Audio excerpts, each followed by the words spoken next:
আসসালামু আলাইকুম বন্ধুগণ, কেমন আছেন সবাই? আশা করি সবাই ভালো আছেন আল্লাহর রহমতে। আমি আলহামদুলিল্লাহ আল্লাহর রহমতে ভালো আছি। তো ধারাবাহিকভাবে সূরা আল ফিতর এর আলোচনা হচ্ছিল। ইতিপূর্বে 1 থেকে নিয়ে 13 নম্বর আলোচনা হয়েছে, চাইলে আপনারা ভিডিওটা গিয়ে আমার চ্যানেলে দেখতে পারেন। এবার আমরা 14 থেকে নিয়ে শেষ পর্যন্ত আলোচনা করব ইনশাআল্লাহ। তো চলেন আল্লাহ তাআলা এখানে কি বলছেন এবং এখান থেকে আমরা কি শিক্ষা নিতে পারি এবং আমাদের জীবনে সেটাকে বাস্তবায়িত করতে পারি এবং সেভাবে জীবনযাপন করতে পারি। এবং এখান থেকে আল্লাহ তাআলা আমাদের কী সতর্ক করেছেন এবং কী করতে নিষেধ করেছেন সেটার দিকেও বিশেষভাবে নজর দেব।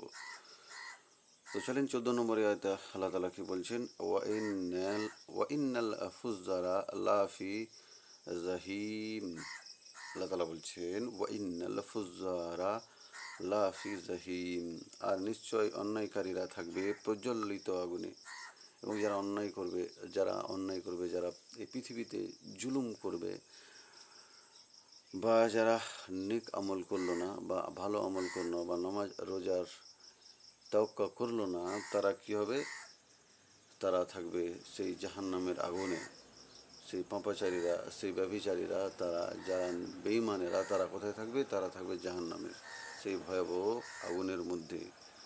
আল্লাহ তাআলা এখানে সেটাই বোঝাতে চেয়েছেন যে যারা খারাপ কাজ করবে বা যারা এই যে বিচার দিবসকে অস্বীকার করবে, সব কিছুকে যারা অস্বীকার করবে, জেনে অস্বীকার করবে, তারা কোথায় থাকবেন? তারা থাকবে জাহান্নামের মধ্যে, জাহান্নামের সেই ভয়াবহ আগুনের মধ্যে, সেই কালো ললিহান জাহান্নামের মধ্যে তাদের বাস হবে। অর্থাৎ তাফসীরগণ বলছেন যে যেমন অন্যত আল্লাহ তাআলা বলেছেন একদল জান্নাতে এবং একদল জাহান্নামে প্রবেশ করবে। সূরা সূরা সূরা সূরা 7 নম্বর আয়াত। আল্লাহ তাআলা প্রত্যেকটা মানুষকে তার হিসাব অনুযায়ী তাদের ফল দেবেন। যারা হিসাব অনুযায়ী যারা পাস করে যাবে তারা জান্নাত, এবং যারা ফেল হয়ে যাবে সেই হিসাবের মধ্যে তারা জাহান্নামের আগুনে লিপ্ত হবে। তো আমাদের সতর্ক থাকা উচিত যারা আমরা কি করছি। শুধু এই পৃথিবীর মোহমায়াতে পড়ে আমরা শুধু এই পৃথিবীর জন্য উপার্জন করছি না, পরকালের জন্য কিছু উপার্জন করে যাচ্ছি। আমাদের এটা ভাবতে হবে। আল্লাহ তাআলা বোঝাতে চেয়েছেন যে হয় তোমরা এই দুনিয়ার মোহতে পড়ে এই দুনিয়াতে থেকে যাও, না হলে যদি ওই দিনের কথা ভাবো বা ওই দিনের ব্যাপারে তোমরা যদি বুঝো, জানো, তাহলে ওই দিনের কথা ভেবে তোমরা কি করো? তোমরা আমল করো, ভালো আমল করো, নেক কাজ করো, যাতে করে তোমরা ওই দুনিয়াতে যদি পাপ কাজ করেছো তাহলে পাপের ফল তো জাহান্নাম পেতেই হবে। আর ভালো কাজ করো তো আমার রহমতের মাধ্যমে তোমাদের কি হবে? জান্নাতে প্রবেশ করাবে, যেখানে তোমরা সারাদিন বা সারা জীবন বা সেখানে তো জীবন কিছু থাকবে না, অনন্তকাল পর্যন্ত সেখানে তোমরা সেই জাহান্নামের বা জান্নাতের মধ্যে তোমাদের স্থান হবে। এরপর 15 নম্বর আয়াতে আল্লাহ তাআলা বলছেন ইয়াসলাউ আনাহা ইয়াউমাদ্দিন, তারা সেখানে প্রবেশ করবে প্রতিদান দিবসে। আল্লাহ তাআলা বলছেন তারা বিচার দিবসে সেখানে প্রবেশ করবে। যখন বিচার আচার হয়ে যাবে তখন তাদেরকে একটা রেজাল্ট শিট দেওয়া হবে। রেজাল্ট শিটের পরে না কেউ অন্য ক্লাসে বা কোনো ক্লাসে গিয়ে উঠে আমাদের বাস্তব জীবনের যে সত্যতা, যে কোনো পরীক্ষার্থী যদি পরীক্ষায় পাস করে তাদের বছরের শেষে যে একটা পরীক্ষা হয়, মেন পরীক্ষা, যে রেজাল্ট দেওয়া হয়, তারপরে সে অন্য ক্লাসে উত্তীর্ণ হয় বা কোনো ক্লাসে উঁচু পর্যায়ে তার পৌঁছায়। ওইভাবেই যখন আল্লাহ তাআলা হিসাব কিতাব নিয়ে নেবেন, তখন যাদের আমল নেক হবে তারা জান্নাতে যাবে, যারা পাপিষ্ঠ হবে, যাদের আমল পাপে পূর্ণ হবে, যাদের আমল নিচে হয়ে যাবে, তারা কোথায় যাবে? জাহান্নামে যাবে। এই কিছু হওয়ার পরে কি হবে? এই বিচার হওয়ার পরে তারা কি করবে? যারা জান্নাতি তারা জান্নাতে যাবে, আর যারা জাহান্নামী তারা জাহান্নামে যাবে। যাদের আমল উঁচু হয়ে যাবে তারা জান্নাত, যাদের আমল নিচু হয়ে যাবে তারা জাহান্নাম। অর্থাৎ যে প্রতিদান ও শাস্তির দিনকে তারা অবিশ্বাস করত, সেই দিনই নিজ নিজ আমলের প্রতিদান হিসেবে জাহান্নামে প্রবেশ করাবে। যে আমলকে পাপী ব্যক্তিরা, যারা এই দুনিয়ার মোহতে পড়ে আছে এবং যারা ওই দুনিয়ার ব্যাপারে কিছুই ভাবে না, তারা কী হবে? তাদের স্থান জাহান্নামে হবে। তাদের বিচার দিবসের পর তাদেরকে জাহান্নামের সার্টিফিকেট দিয়ে দেওয়া হবে যে যাও, তোমরা এই কাজগুলো করেছো, তার জন্য জাহান্নামের স্বাদ তোমরা ভোগ করো। এটাই চির সত্য।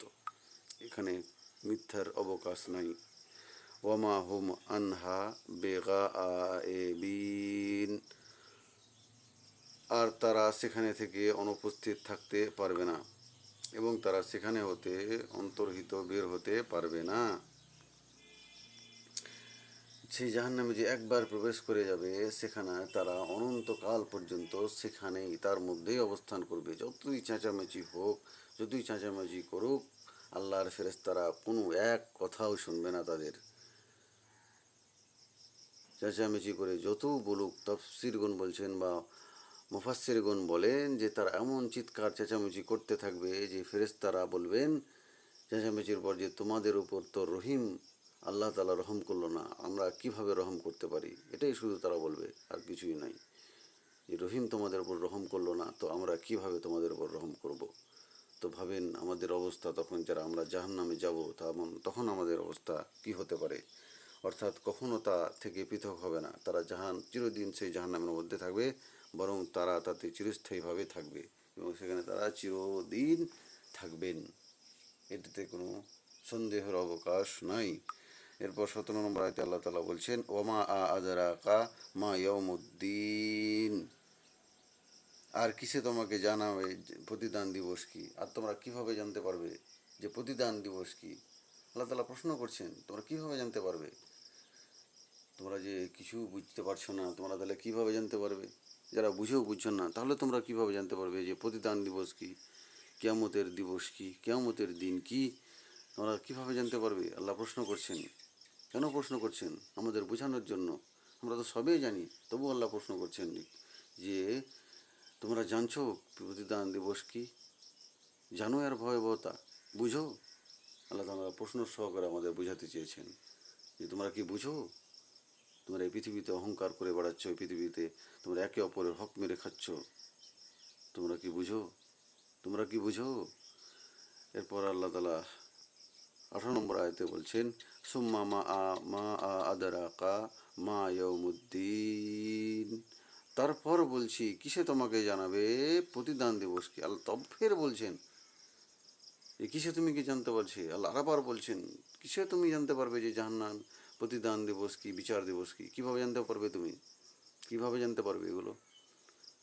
অবশ্যই আমাদের কোরআন পড়তে হবে, অবশ্যই আমাদের কি করতে হবে, আমাদের হাদিস এগুলো জানতে হবে, শুনতে হবে, বুঝতে হবে। যদি নাও পারি তবু তো আমাদের আজকে এমন টেকনোলজি হয়ে গেছে, আমরা সব কিছু দেখতে পারি, শুনতে পারি, কিন্তু আমাদের সেই দিকে বিশেষভাবে নজর দিতে হবে, যাতে করে আমরা আমলটা ঠিক রেখে আল্লাহর সেই জাহান্নামের ভয়াবহতা থেকে রক্ষা পেতে পারি, সেই বিচার দিবস থেকে আমরা উদ্ধার পেতে পারি, সেই দিকে আমাদের নজর রাখতে হবে।